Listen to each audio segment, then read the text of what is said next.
Olá, eu sou a Sandra Coimbra e este é o Café com Literatura. Estarei aqui todas as quintas-feiras, a partir das 8 horas da manhã, para compartilhar com vocês o meu amor pela leitura literária, porque bem antes da minha experiência profissional na educação e da minha formação acadêmica, eu sempre fui, desde muito cedo, uma leitora curiosa que lia e ainda lê de tudo um pouco. Amores, não se esqueçam de curtir este vídeo, comentar, compartilhar, porque essas ações ajudam o canal a chegar a mais pessoas. Se inscrevam, ativem o sininho para não perderem as notificações deste programa. Vamos incentivar a leitura? Joaquim Maria Machado de Assis, poeta, crítico, dramaturgo, contista e romancista. As suas mágicas da escrita têm várias camadas. Um leitor mais maduro e experiente desvenda rapidamente essa magia, enquanto um leitor com menos maturidade e experiência pode levar um tempo bom para perceber. Por tudo isso, a obra do escritor é para ler não só uma vez, mas para ser relida sempre, pois mesmo com o contexto histórico de uma época, as tramas continuam atualíssimas. Você sabia que ao longo de sua vida profissional, Machado de Assis usou vários pseudônimos, entre eles Doutor Semana, Platão e Boas Noites? Isso mesmo, isso em suas crônicas. E já no final da carreira, ele nem precisava mais assinar com esses nomes, pois os seus leitores já o reconheciam em seu estilo e o identificavam. Bom, o autor escreveu 9 romances, 4 livros de poesias, 7 de contos, 10 peças de teatro, além de crítica, traduções e crônicas nos periódicos principais da época. Os livros de Machado foram editados em mais de 20 países, como a Suíça, o Japão, a Inglaterra, os Estados Unidos e a Croácia. Entre as suas obras mais lidas estão Helena, de 1876, Memórias Póstumas de Brás Cubas, de 1881, Quincas Borbas, de 1891, Dom Casmurro, de 1899 e Memorial de Aires, o seu último livro, de 1908. O que encanta na obra de Machado é a linguagem que dialoga com o leitor e que, de propósito, pode nos dar vários sentidos, que nos deixa completar o que o autor está querendo dizer e vai muito mais além, deixando nossa imaginação fluir com a leitura. Deu vontade de penetrar nesse universo machadiano? Eu recomendo, hein? Bom, vou deixar no meu Instagram, o @leiturasliteratura, algumas dicas de livros do autor. Combinado? Para você conhecer mais a obra de Machado de Assis, que é mundialmente reconhecido como um dos maiores escritores da literatura brasileira. Recado importante, atenção! Em julho, no próximo mês, a programação do canal da Rádio Luz Radiônica entrará em recesso. Então, vocês, para não sentirem a falta do nosso café, a dica é para rever os programas anteriores, ouvir na playlist do canal. E eu, para não perder o meu ritmo literário, levarei para a minha página do Instagram, o @leiturasliteratura, um café expresso com leituras.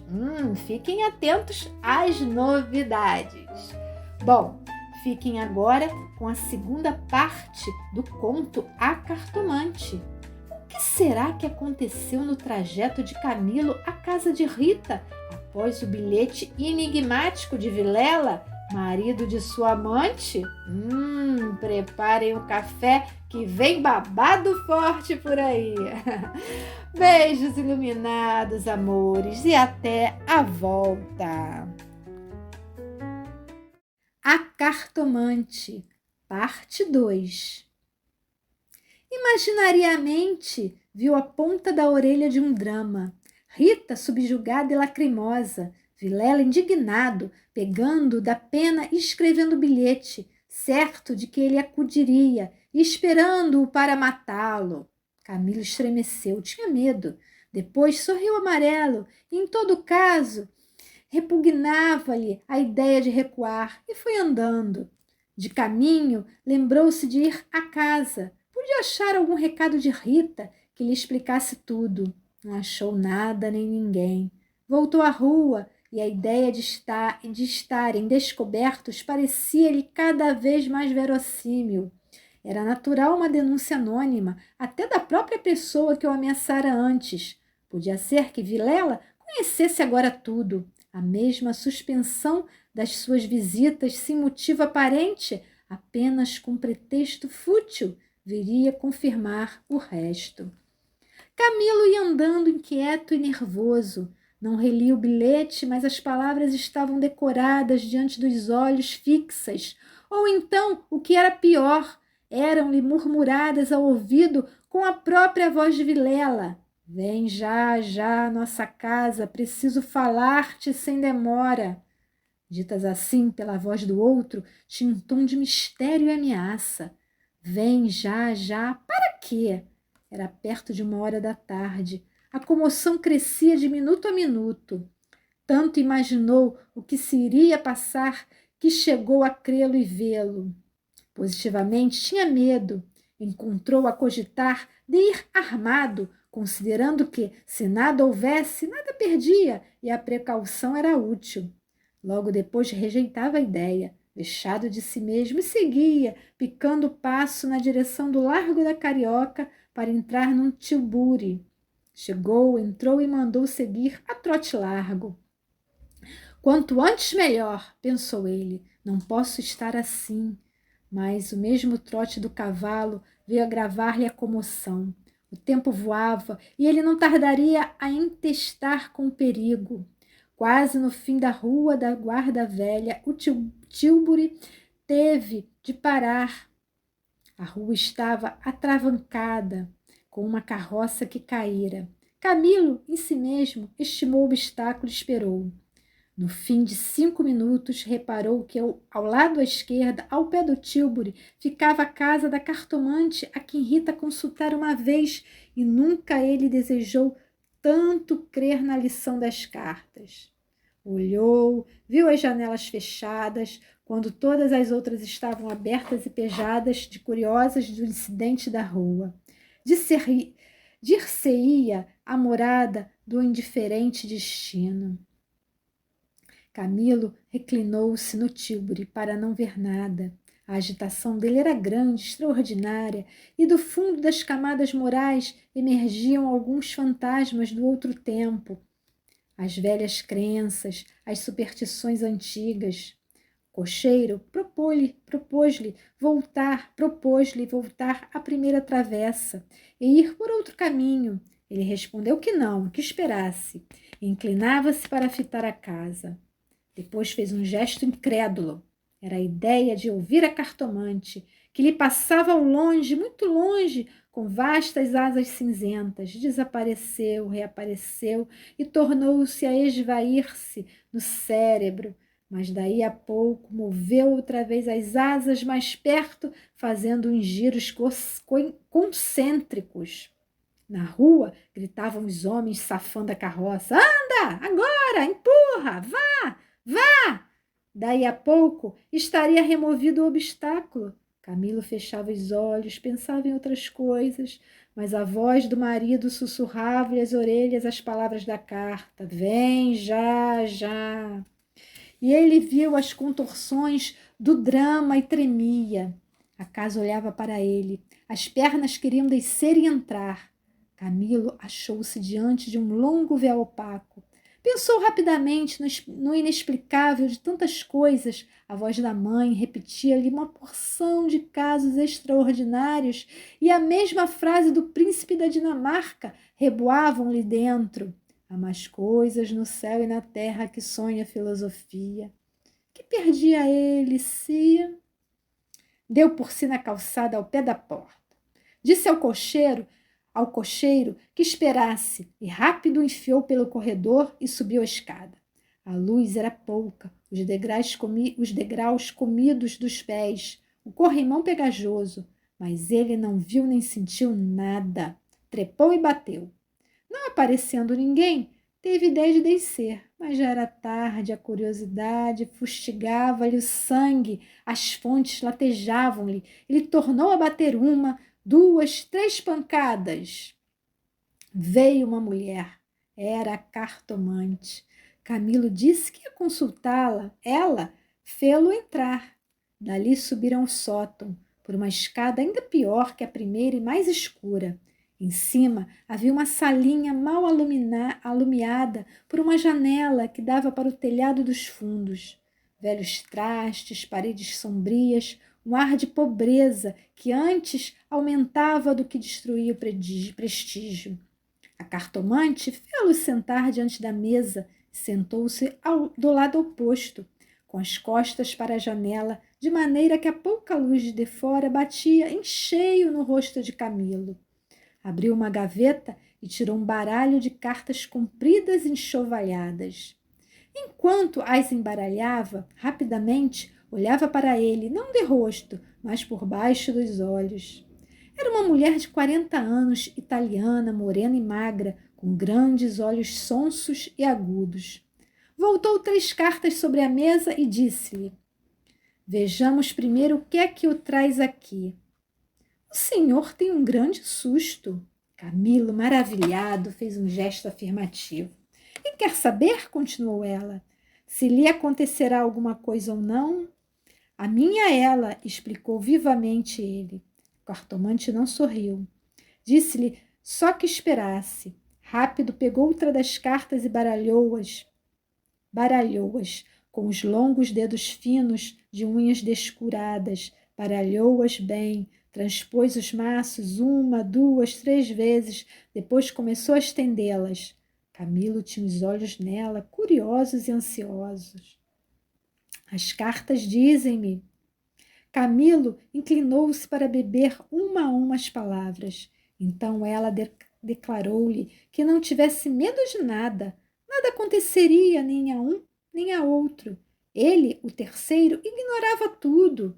Não obstante, era indispensável muita cautela. Ferviam invejas e despeitos. Falou-lhe do amor que os ligava, da beleza de Rita.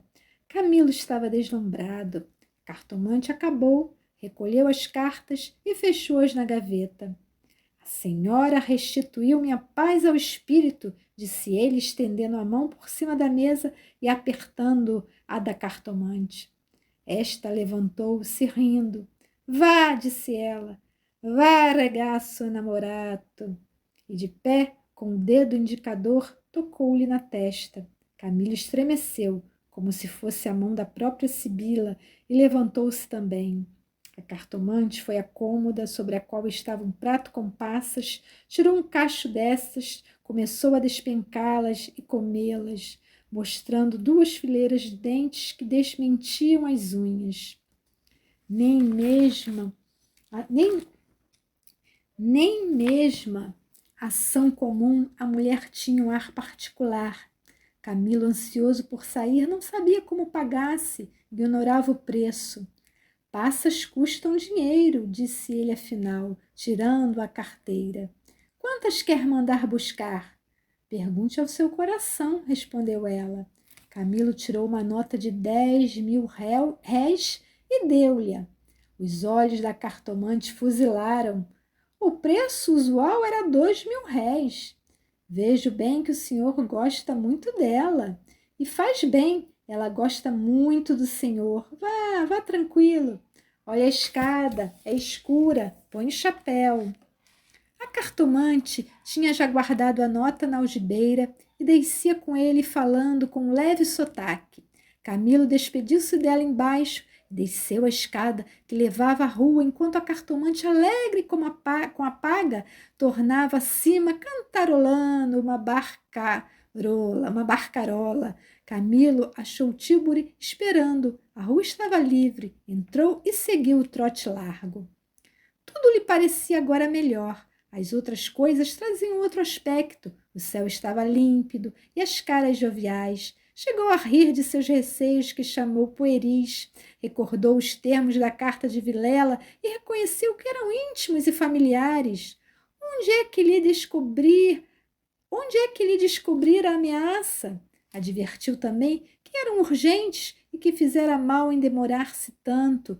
Podia ser algum negócio grave, gravíssimo. Vamos depressa, repetiu ele ao cocheiro. E consigo, para explicar a demora ao amigo, engenhou qualquer coisa. Parece que formou também o plano de aproveitar o incidente para tornar a antiga assiduidade. Parece que formou também o plano de aproveitar o incidente para tornar a antiga assiduidade. De volta com os planos, reboavam-lhe na alma as palavras da cartomante. Em verdade, ela adivinhara o objeto da consulta, o estado dele e a existência de um terceiro. Por que não adivinharia o resto? O presente que se ignora vale o futuro. Era assim, lentas e contínuas, que as velhas crenças do rapaz iam tornando ao de cima, e o mistério empolgava-se com as unhas de ferro. Às vezes queria rir, e ria de si mesmo, algo vexado, mas a mulher, as cartas, as palavras secas e afirmativas, a exortação, vá, regaço namorato, e no fim, ao longe, a barcarola da despedida, lenta e graciosa, tais eram os elementos recentes que formavam com os antigos uma fé nova e vivaz. A verdade é que o coração ia alegre e impaciente, pensando nas horas felizes de outrora e nas que havia de vir. Ao passar pela glória, Camilo olhou para o mar, estendeu os olhos para fora, até onde a água e o céu dão um abraço infinito, e teve assim uma sensação do futuro longo, longo, interminável. Daí a pouco chegou à casa de Vilela. Apeou-se, empurrou a porta de ferro do jardim e entrou. A casa estava silenciosa. Subiu os 6 degraus de pedra e mal teve tempo de bater. A porta abriu-se e apareceu-lhe Vilela. Desculpa, não pude vir mais cedo. Que há? Vilela não lhe respondeu. Tinha as feições decompostas. Fez-lhe sinal e foram para uma saleta interior. Entrando, Camilo não pôde sufocar um grito de terror. Ao fundo, sobre o canapé, estava Rita morta, ensanguentada. Vilela pegou-o pela gola e, com 2 tiros de revólver, estirou o morto no chão.